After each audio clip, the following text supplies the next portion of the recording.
Hello! Welcome ulit sa ating mini vlog at magandang gabi sa lahat. At eto nga ho mga kapotol ay magluluto nga ho tayo dito ng hipon alamang.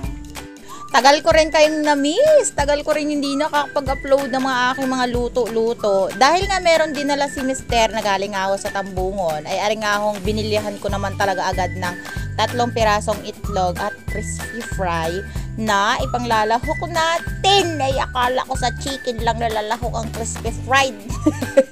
Pwede din pala siya sa alamang na hipon. Hindi talaga to alamang talaga mga kapotol. Alam niyo yung hipon na panibagong padawi pa lang na pwede siyang alamangin? Ganon yung dala niya ngayon. Kaya naman hiniwaan ko na din talaga ng libo-libong sibuyas. Kahit 1 piraso lang yan.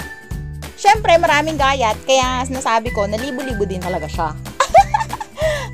Talaga namang na-miss ko rin kayo mga kapotol. Tagal ko din talagang hindi nakakapag-vlog. Ay seryoso din talaga sa pagdadayet ang inyong kapotol. Tas seryoso din talaga sa pagpapaganda. Hay, wag naman gayon. Dahil nga gutom na din talaga ako mga kapotol. Ay agad-agad ko na din talaga itong inasikaso. At syempre, nagugutom na talaga ang inyong kapotol mga kapotol. Kasi nga, hirap na din talaga sa buhay. At sa hirap na din talaga sa pagdadayet. Hindi talaga madali mag-diet. Pero masarap lumamon. Hoy, wag naman gayon. Pae. Ayun, hinalo-halo ko nga lang. Gusto ko lang kayong mahilo. Kaya hahaluin ko ng ilang beses yan. Para nga mag-mix-mix na din talaga yung mga itlog niya. Crispy fry, tapos asin. Tapos syempre ay sibuyas. Sibuyas na lang ang yung ginalaw ko dyan. Hindi ko na nilagyan ng paminta. Kasi nga medyo ayaw din talaga ni Mister na may paminta. Kaya hindi ko na rin talaga siyang nilagyan. Desisyon na to. Siyempre, kailangan mo din talaga siyang lagyan ng asin kasi nga pampaalat yan. Kahit papaano naman, may timpla na yung crispy fried namin. Pero iba pa rin talaga yung malalagyan mo siya ng asin. Ayun, nagpakulo na nga ako mga kapatol ng baby oil. At isinalang ko na nga rin nga akong ating tortang hipon. Napakasarap, pero mahirap. Siyempre, allergy nga tayo sa mga gayang mga pagkain. Kaya dapat minsan-minsan lang din talaga natin siyang matitikman. At eto na nga, minsan na lang din talaga nating matitikman. Kaya ready to pack to the maximum level. Yang inumpisahan ko na yan, sabi ko nga, pagkatapos ko nga maluto yan, ay aring nga akong pwede na akong kumain.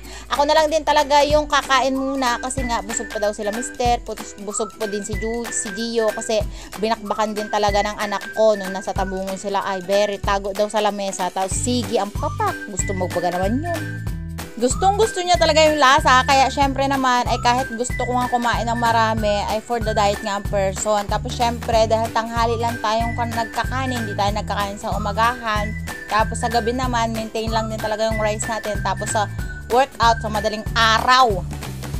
Kapag gumising nga pala ako na madaling araw ay sabi ko nga kay Mister parang nagigising na din siya. Hindi na din talaga siya makatulog sa aking pinakamalakas na Bluetooth speaker na hanggang doon sa baba ng kapitbahay. Siyempre, kailangan nga dito na sausawan. Hindi ko na din dinisyonan na suka ang ating sausawan dahil para maiba naman. Sige, magmang Tomas na lang tayo. Sarsa. Hoy, baka naman. Sabi ko nga kay Mister, ay mauna na nga ho akong kumain dahil hindi ko na din talaga kaya yung gutom. Huy, ulcer yan. Pero wag kayo mag-alala sa akin kasi nga kapag umaga, nagko-coffee nga ako. Tapos syempre, mga tinapay na hindi nakakataba.